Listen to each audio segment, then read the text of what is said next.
శ్రీనివాస్ రెడ్డి గారు మీ శాసన సభ్యులు అందరం కలిసి రివ్యూ పెట్టి 8 ఏళ్లకెళ్ళి కుంటుబడిపోయిన కాళోజీ నారాయణరావు గారిది ముఖ్యమంత్రి గారు ఆదేశించారు 2 నెలల్లో కంప్లీట్ చేయాలి, లేకపోతే బ్లాక్ లిస్ట్ పెడతా అని హెచ్చరిస్తే ఇవాళ 2 నెలల్లో అందజేయబోతున్నారు. ఇవాళ భద్రకాళి అమ్మవారి మాడ వీధులు ఇవాళ వరంగల్ జిల్లాకే అమ్మవారి ఇది మాడ వీధులు కూడా కోడ్ రాకముందుకే ఎలక్షన్ల ముందుకే కొబ్బరికాయ కొట్టి 30 కోట్ల రూపాయలు గతంలో ఇచ్చినామని చెప్తున్నారు. ఇచ్చినట్టే ఇచ్చి క్యాన్సిల్ చేస్తే దాన్ని ముఖ్యమంత్రి గారు మళ్ళా వాటిని ఇచ్చి ఇలా ఏర్పడకుండా ఇవి చేసిండ్రు. మేము ఇవన్నీ ఎందుకు చెప్తున్నానంటే ముఖ్యమంత్రి గారు మాట అన్నాడు ముందు అందరం కూర్చున్నప్పుడు, మీరు అందరూ మాకు తెలియకుంటేనే నా దగ్గర నుంచి గిల్లుకపోయినరు. మీ వరంగల్ జిల్లాకు ఇంత తొందరగా నాగలల్లా మెజార్టీ మీరు చేసిన పనులు పబ్లిక్ రీచ్ అవుతుందా లేదా, ఒకవేళ మీరు కనుక రీచ్ అయి చూపించకపోతే సీఎంఓ ఆఫీస్ నుంచి నన్ను అంత అడగొద్దు మీరు ఇంకోసారి అన్నాడు. దయచేసి వరంగల్ వెస్ట్ పార్లమెంట్ యొక్క ప్రజలకు ప్రత్యేకంగా విజ్ఞప్తి చేస్తున్నా, మొన్న వచ్చిన దానికంటే డబుల్ మెజార్టీ వస్తే నమ్మకం నాకున్నది. మీరు డబుల్ మెజార్టీ తీసుకొస్తే ఇవాళ నేను రేవంత్ అని అడుగుతున్నా, అన్నా జిల్లాని ఎట్లా 20 ఏళ్ళు వెనుకకు పంపారు, ఆ 20 ఏళ్లతో పాటు ఇంకో 10 ఏళ్ళు కలిపి 30 ఏళ్ళు ముందుకు రావాలంటే అండర్ గ్రౌండ్ డ్రైనేజ్ ఇస్తా అని చెప్పి 4 మాటలు చెప్పి దొంగ అవతల పడ్డాడు. మాస్టర్ ప్లాన్ లేనే లేదు. మాస్టర్ ప్లాన్ అనేది కనుక ఉంటే అసలు మినిమం కామన్ సెన్స్ ఉన్న ఏ గవర్నమెంట్ అయినా మాస్టర్ ప్లాన్ లేకుండా ఏ విధంగా అభివృద్ధి చెందుతుందో నాకైతే అర్థం కాలే. మరి ఈ బక్కైనకో ఈ పొడుగైనకో ఎట్లా అర్థమైందో నాకు తెలియదు. కానీ అన్న ఇక్కడ వరంగల్ జిల్లాకు కావలసిన అన్ని వనరులు ఉన్నాయన్న. కాజీపేట రైల్వే జంక్షన్ సౌత్ కే సెంటర్ పాయింట్ అయినా దాన్ని నిర్వీర్యం చేస్తుంటే మొన్న అమర నిరాదీక్ష కూర్చుంటా అని చెప్పి లొల్లి చేసి జిఎంఆర్ వాళ్ళ దగ్గరికి పోతే వాటిని విరమించుకున్నారన్న. లేకపోతే కాజీపేట రైల్వే స్టేషన్ ఖాళీ చేసే ఆలోచనలో ఉండే. కాబట్టి దయచేసి అన్న మేము 2 చేతులు జోడించి అడుగుతున్నాం. ఇంతకుముందు పెద్దలు చాలా మంది చెప్పారు వరంగల్ జిల్లా గురించి. వరంగల్ జిల్లాని ఏ ఉద్యమం స్టార్ట్ అయినా వరంగల్ నుంచే. ఇక్కడ ఉద్యమకారులు బలైంది కూడా ఎక్కువ శాతం ఇక్కడి నుంచే. వాళ్ళందరూ కూడా మిమ్మల్ని కలుస్తానికి నిజంగా కూడా వాస్తవానికి ఎంతో మంది లైన్ కడితే ఈ ఎలక్షన్ల టైం వద్దు తర్వాత కలుస్తారని చెప్పడం జరిగింది. దయచేసి వరంగల్ జిల్లాని దత్తగా తీసుకొని దీన్ని కాపాడండి అన్న. 2వ హైదరాబాద్గా ఇది చిత్రీకరించే ఇచ్చేస్తే జీవిత కాలం మీకు రుణపడి ఉంటాం. ఇంతేకాదు నా 37 ఏళ్ల రాజకీయ జీవితంలో మొట్టమొదటిసారి చెయ్యిచ్చి గుందిన రేవంత్ అన్నకు జీవిత కాలం రుణపడి ఉంటాను మనవి చేస్తున్నా. ఎందుకంటే అందరూ వాడుకొని ఎన్ని తీర్ల చేయాలనో చేసిండ్రు. ఇప్పుడు దాని జోలికి పోదలుచుకోలే, ఆ పాపాలను తోడదలుచుకోలే.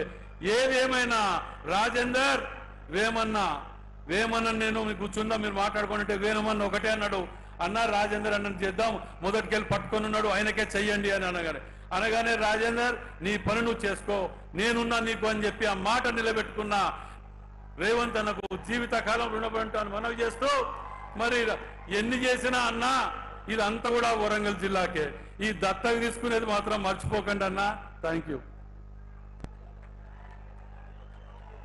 ఇప్పుడు మన ప్రియతమ నాయకుడు, నా గురువు, దైవ సమానులు, మన ప్రియతమ ముఖ్యమంత్రి గారు మాట్లాడవలసిందిగా కోరుతున్నాను.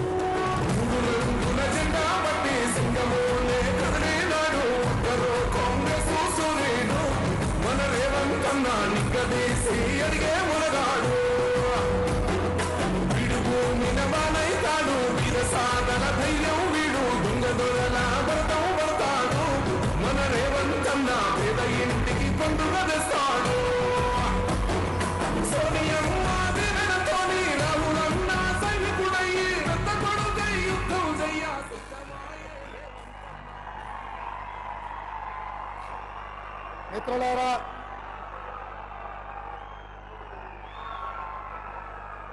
శ్రీమతి సోనియా గాంధీ, శ్రీ మల్లికార్జున్ ఖర్గే గారు వరంగల్ పార్లమెంటు నియోజకవర్గ కాంగ్రెస్ పార్టీ అభ్యర్థిగా శ్రీమతి కడియం కావ్యను ఈ ఎన్నికల బరిలో దించుతే డాక్టర్ కడియం కావ్యను గెలిపించడానికి జిల్లా పార్టీ అధ్యక్షులు, శాసనసభ్యులు నాయని రాజేందర్ రెడ్డి అధ్యక్షతన ఇంత బ్రహ్మాండమైన సమావేశాన్ని ఏర్పాటు చేసి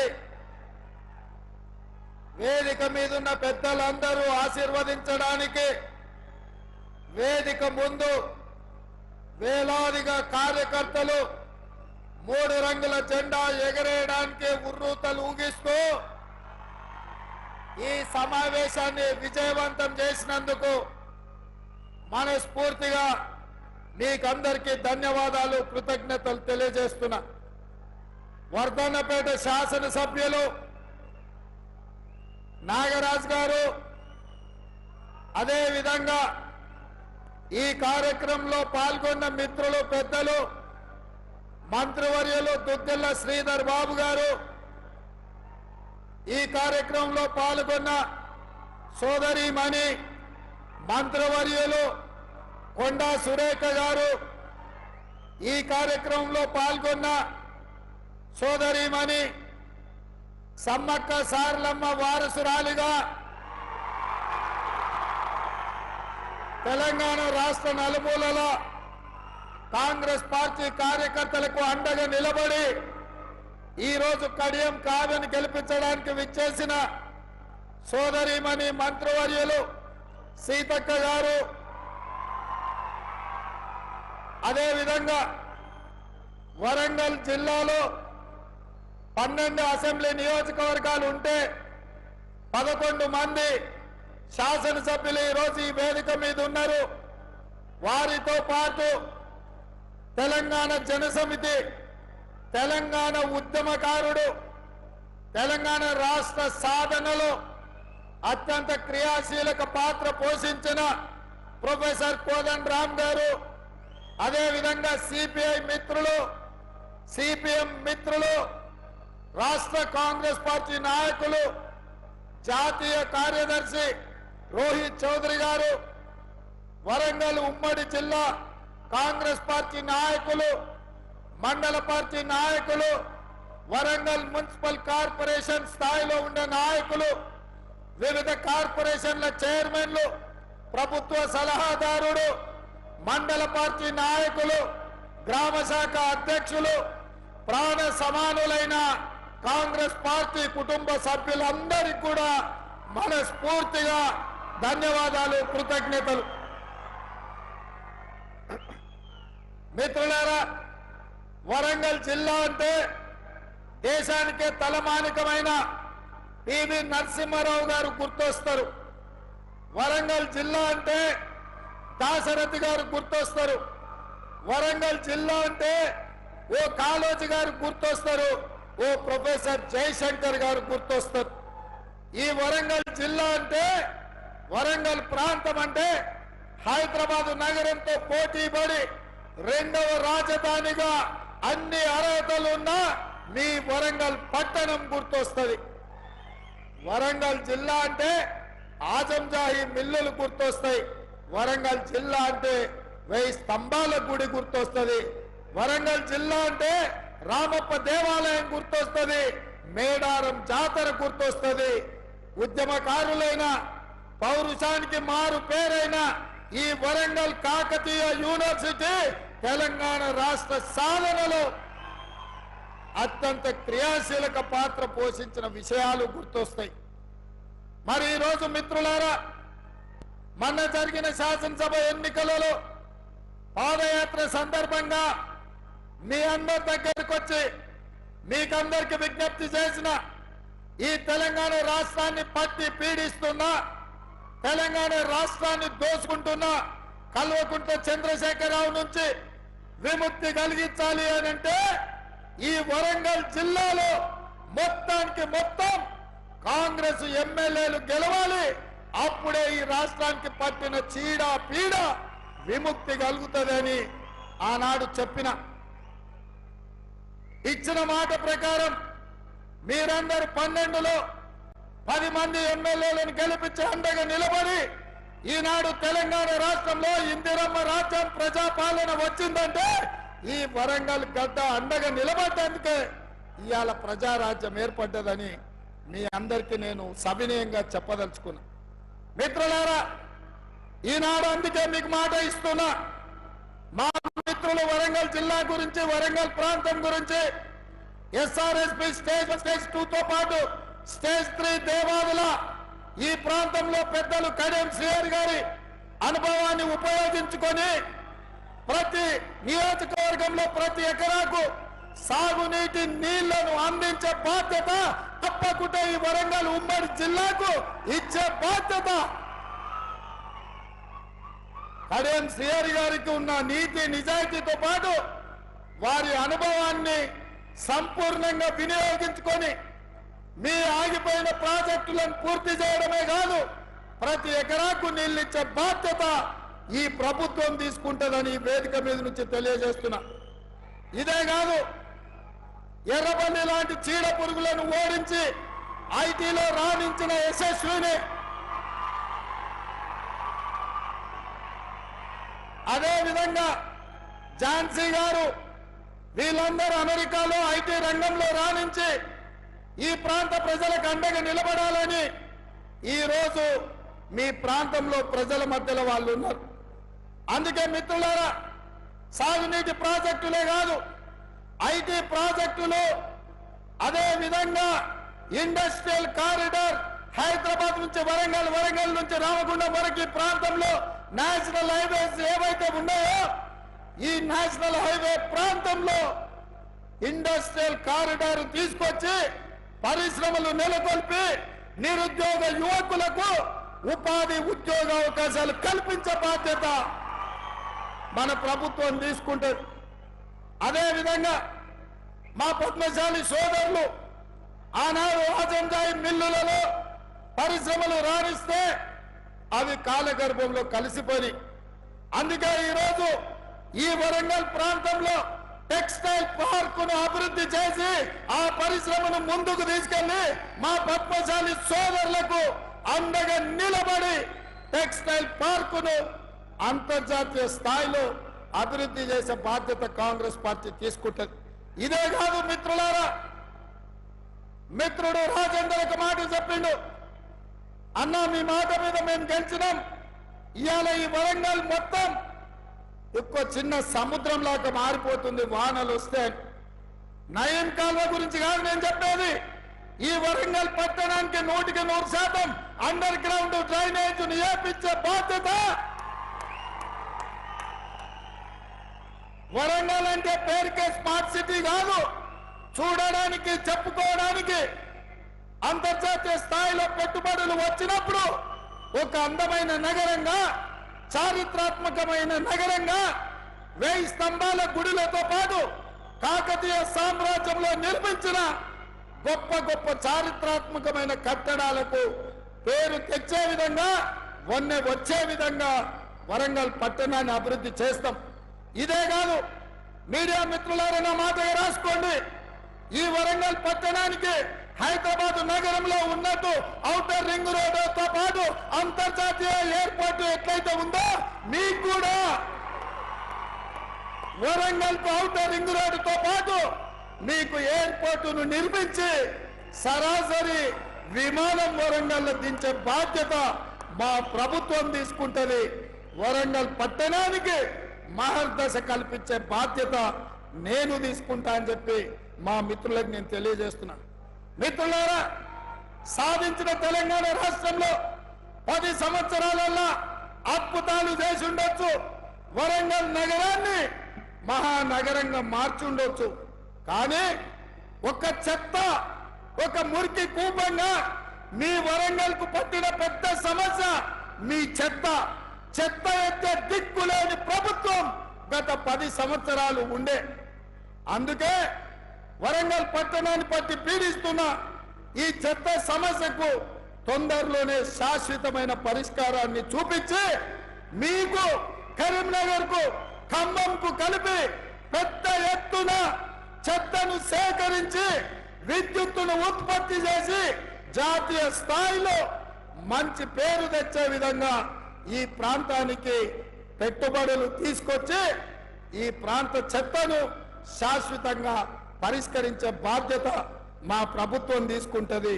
ఆ శాఖ కూడా మున్సిపల్ శాఖ కూడా నా దగ్గరనే ఉంది. ఎవరికో మంత్రి కూడా చెప్పాల్సిన పని లేదు. నేనే స్వయంగా వచ్చి వరంగల్లో కూర్చొని ఈ వరంగల్ యొక్క సమస్యను పరిష్కరించే బాధ్యత నేను తీసుకుంటా.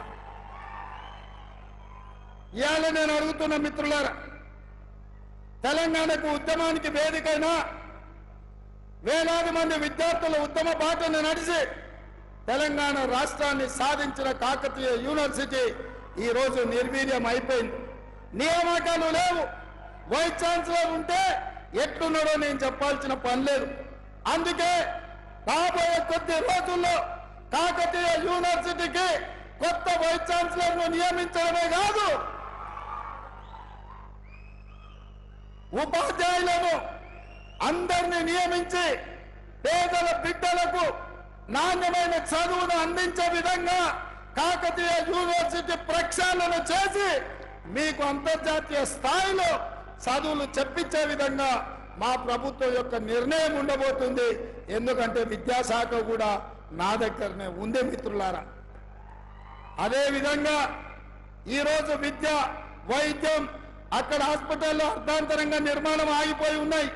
హాస్పిటళ్లను పూర్తి చేసి హైదరాబాద్కు రావాల్సిన అవసరం లేకుండా ఏ అవసరం ఉన్నా ఉత్తర తెలంగాణ మొత్తం వరంగల్కి వచ్చే విధంగా వైద్యుని కూడా రాణించి ఈ ప్రాంతంలో అభివృద్ధి చేసే బాధ్యత కాంగ్రెస్ పార్టీ తీసుకుంటుందని చెప్పి నేను ఈ సందర్భంగా తెలియజేస్తున్నా. మిత్రులారా, నిన్న నేను చూస్తున్నా మామ అల్లుళ్ళు తోకదెగిన బల్లులాగా ఎగురులాడుతున్నారు. బల్లి తోక తెగితే ఎట్లా ఎగురుతుందో మామ అల్లుళ్ళు కూడా గట్లనే ఎగురుతారు. ఇంకా అధికారం మత్తు దిగిందో లేదో నాకు అర్థం కాలే. అయ్యగారికి మరి ఫామ్ హౌస్ లో వేసిన మత్తు కూడా దిగిందో లేదో నాకు తెలియదు. అసెంబ్లీకి మాత్రం రాడు. చర్చల మీద మాట్లాడతామంటే పారిపోతాడు. ఎవరినో ఒకరిని అడ్డం పెట్టుకొని అసెంబ్లీకి రాకుండా తప్పించుకున్నాడు. అసెంబ్లీ రాని దద్దమ్మలు, బడికి రాని బడి దొంగలు లాంటి వాళ్ళు అంతేనా?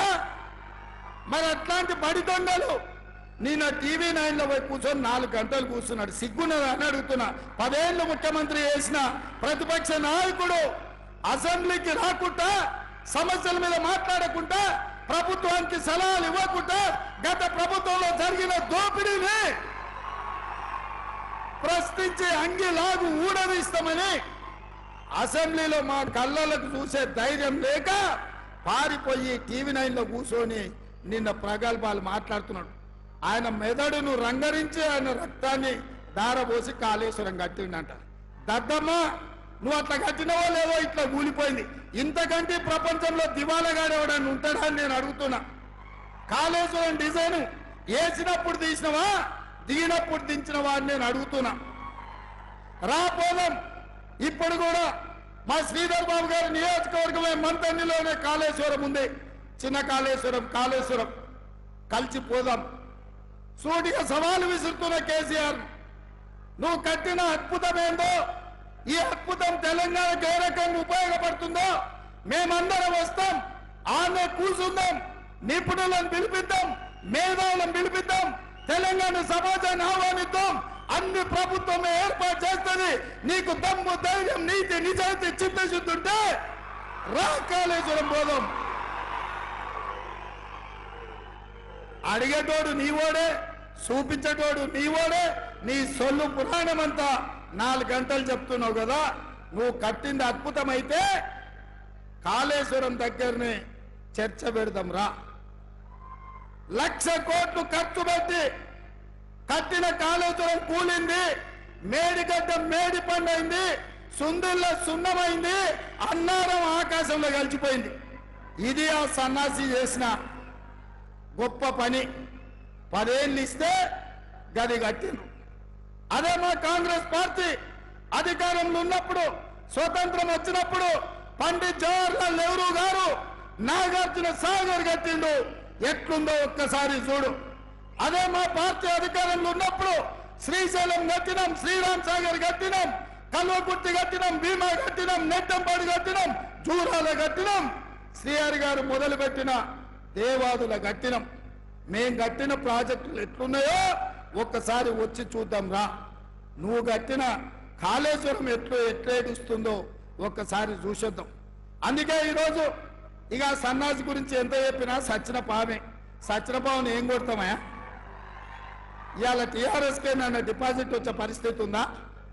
కాబట్టి ఇవాళ టీఆర్ఎస్ కాదు, ఏనుగులను తినటోడు పోయిందంటే పీనుగులను తినటోడు వచ్చిండు అన్నట్టుగా మోడీ తయారైండు. వీళ్ళిద్దరు తోడు దొంగలే. వీళ్ళిద్దరు తోడు దొంగలు గూడు పుటాని తెలంగాణ మీద కుట్ర చేశారు. 10 ఏళ్ళు కేసీఆర్ ఎవరు గెలిచినా ఢిల్లీలో మోడీకే తాకట్టు పెట్టాడు. వీళ్ళిద్దరిని వేరువేరుగా చూడలేం. వీళ్ళిద్దరు నాణానికి బొమ్మ బొరుసులాంటోళ్ళు. వీళ్ళిద్దరు కలిసికట్టుగా తెలంగాణకు అన్యాయం చేసిన వాళ్ళు. అందుకే డిసెంబర్లో జరిగిన ఎన్నికల్లో చంద్రశేఖరరావుకు బుద్ధి చెప్పిండ్రు. ఇవాళ మే నెలలో జరగబోయే ఎన్నికల్లో నరేంద్ర మోడీకి గుణపాఠం చెప్పాలి. నరేంద్ర మోడీ గారు ఇచ్చిన హామీలు ఏవైనా అమలైనాయా భారతీయ జనతా పార్టీ నాయకులు చెప్పాలి. ఇవాళ నేను అడుగుతున్న బీజేపీ నాయకులను, ప్రచారానికి వస్తున్న నేతలను, ఆనాడు నరేంద్ర మోడీ చెప్పిండు ప్రతి సంవత్సరం 2 కోట్ల ఉద్యోగాలు ఇస్తా అన్నాడు. 10 ఏళ్ళైంది ప్రధానమంత్రి అయి 20 కోట్ల ఉద్యోగాలు ఇవ్వాలి. నేను అడిగిన ప్రశ్నకు 7,21,680 ఉద్యోగాలు ఇచ్చినామని పార్లమెంట్ లో సమాధానం ఇచ్చాడు. ఇస్తాన 20 కోట్ల ఉద్యోగాలు ఎక్కడా, ఇచ్చిన 7 లక్షల ఉద్యోగాలు ఎక్కడా అని చెప్పి నరేంద్ర మోడీ గారిని నేను అడుగుతున్నా. నరేంద్ర మోడీ గారు రైతులకు మాట ఇచ్చిండు, రైతుల ఆదాయాన్ని 2 చేసి ఆత్మహత్యలు ఆపుతా అని. ఆత్మహత్యలు ఆపలేదు, ఆదాయం పెరగలేదు. కానీ వ్యవసాయాన్ని రైతు వ్యతిరేక నల్ల చట్టాలు తీసుకొచ్చి అదాని అంబానీ అమెజాన్లకు అమ్మడానికి చూసి రైతుల ప్రాణాలను అదాని దగ్గర తాకట్టు పెడితే ఢిల్లీ సరిహద్దుల్లో లక్షలాది మంది రైతులు 16 నెలలు వీరోచితమైన పోరాటం చేసింది.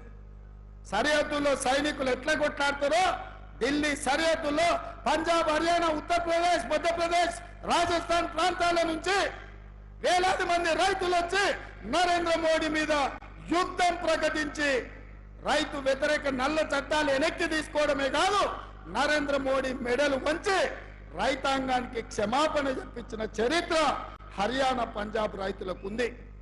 ఇదే కాదు, 2014 ప్రధానమంత్రిగా పోటీలో ఉన్నప్పుడు చెప్పిండు చాలా మంది నాయకులు లక్షలాది కోట్ల రూపాయలు సంపాదించి స్విస్ బ్యాంకులో పెట్టిండ్రు.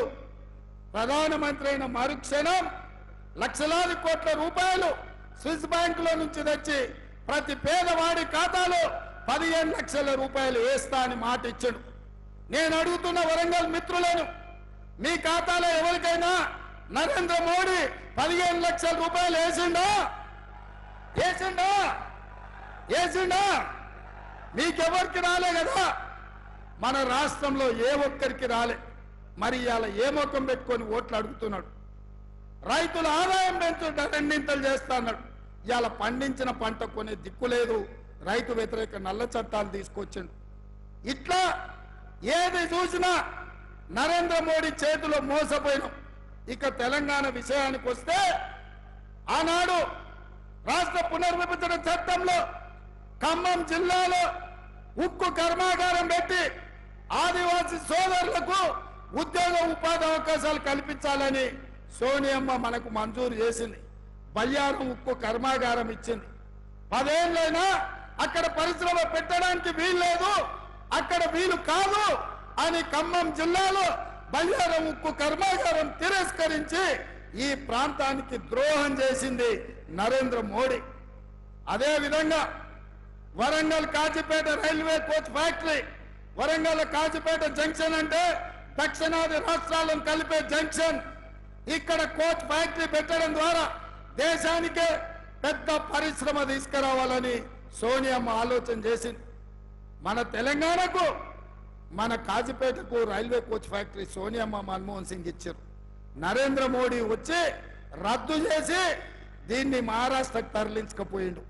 మనకి ఇవ్వాల్సిన రైల్వే కోచ్ ఫ్యాక్టరీ మహారాష్ట్రకు లాతూర్కు తరలించకపోయిండు. నేను అడుగుతున్నా, IIIT కానీ ITIR కారిడార్ కానీ ఈ రోజు మనకి ఇవ్వాల్సింది ఇవ్వలే. NTPC ద్వారా 4000 మెగావాట్ల విద్యుత్ ఉత్పత్తి సంస్థల్ని నిర్మాణం చేయలే. గిరిజన యూనివర్సిటీ కొట్లాడంగా నిన్నగాక మొన్న మంజూరు చేసిండు. ఇట్లా చెప్పుకుంటూ పోతే నరేంద్ర మోడీ చేసిన ద్రోహం అంతా ఇంత కాదు. అదే కాదు మిత్రులారా, ఆనాడు కాంగ్రెస్ అధికారంలో ఉన్నప్పుడు పెట్రోల్ 55 రూపాయలు ఉండే, ఇవాళ 110 రూపాయలు చేసిండు. ఆయిల్లో డీజిల్ 50 రూపాయలు ఉండే, ఇవాళ 100 రూపాయలు చేసిండు. ఆయిల్లో మా అక్కలకు సిలిండర్ 400 ఉండే, ఇవాళ 1200 చేసిండు. ఇంకా ఏ మిగిలిందా మా దగ్గర దోసుకోవడానికి? మా చేనేత కార్మికులు కష్టపడి రెక్కలు ముక్కలు చేసుకుంటుంటే ఇవాళ చేనేత పరిశ్రమ మీద GST వేసిండు. అగ్గిపెట్టే సబ్బు బిల్ల ఆఖరికి వాళ్ళు దేవుడి భక్తులు అంటారు, అగరబత్తీలను కూడా వదిలే అగరబత్తీల మీద కూడా GST వేసిండు. ఇంతకంటే దుర్మార్గమైన భక్తుడు ఎవడని ఉంటాడా ఈ దేశంలో అని నేను అడుగుతున్నా. ఇవాళ అన్ని పోయినాయి, చేసింది లేదు, చెప్పుకునేటందుకు లేదు, చెప్తే నమ్మేటోడు లేడు. అందుకే పిచ్చి పట్టుకుంది బీజేపీ వాళ్లకు. మత పిచ్చి ప్రజల మధ్యలో, భాష మధ్యలో, ప్రాంతాల మధ్యలో చిచ్చు పెట్టి విభజించి ఎన్నికల్లో నెగ్గాలి అని ఆలోచన చేస్తారు. అట్లయినా వాళ్ళకి ఎవరు దొరకలే. ఎవరు దొరికినా ఈ నుంచే మీరు బండకేసి కొట్టిన ఆయన దొరికిండు అరూరు రమేష్. ఎవరా ఆయన? మీ భూములు మింగిన అనకొండ కాదా? ఊరూర్లో భూములు ఆక్రమించుకున్నాడు కాదా? అంగి మార్చి, రంగు మార్చి, జెండా మార్చి వస్తే ఈ వరంగల్ ప్రజల అమాయకుల గుర్తుపడతారా? ఏ రూపంలో వచ్చినా, ఏ SMS వచ్చినా అరూరు రమేష్ ను బండకేసి కొట్టేది గ్యారంటీ. ఈ అనకొండ అంతు చూసేది గ్యారంటీ. ఇవాళ భూములు ఆక్రమించుకునే ఆరూరు రమేష్ కావాలన్నా పేద ప్రజలకు వైద్యం అందించి డాక్టర్గా చదువుకొని రాణించి కరీం సిఆర్ఐ నుండి నీతి నిజాయితీని వారసత్వంగా తీసుకొని పేదలకు సేవలు అందించాలన్న ఆలోచనతోని ఇవాళ ఒక ఆడబిడ్డ మీ ముందుకు వచ్చింది. ఇవాళ కాంగ్రెస్ పార్టీ శ్రీహరి గారు టికెట్ అడగలే. నేను ఈ వేదిక మీద నుంచి స్పష్టంగా చెప్పదలుచుకున్న ఈ రాష్ట్ర ప్రజలకు, శ్రీహరి గారు కాంగ్రెస్ ను సంప్రదించలే. నేనే స్వయంగా శ్రీహరి గారి దగ్గరికి మా పెద్దల్ని పంపించిన. ఎందుకంటే ఈ ప్రభుత్వంలో నిజాయితీ కలిగిన ప్రజలకు చిత్తశుద్ధితో సేవ చేసే నాయకులు నా ఎంబడి ఉంటే నా గౌరవం, పార్టీ గౌరవం పెరుగుతుందని శ్రీహరి గారిని కాంగ్రెస్ లోకి తీసుకురండి, చదువుకున్న డాక్టర్ కావ్యను ఎంపీని చేద్దామని చెప్పి ప్రతిపాదన నేను పంపించిన. మన ప్రతిపాదన మీద కడియం శ్రీహరి గారు ఆలోచన చేసి ఈ రోజు ఒక నిర్ణయం తీసుకున్నారు. నాకు తెలిసి వారు నిర్ణయం తీసుకోకపోదురేమో, కానీ బీజేపీ రూమర్లో ప్రజాస్వామ్యానికి ఒక ప్రమాదం పొంచి ఉన్నది.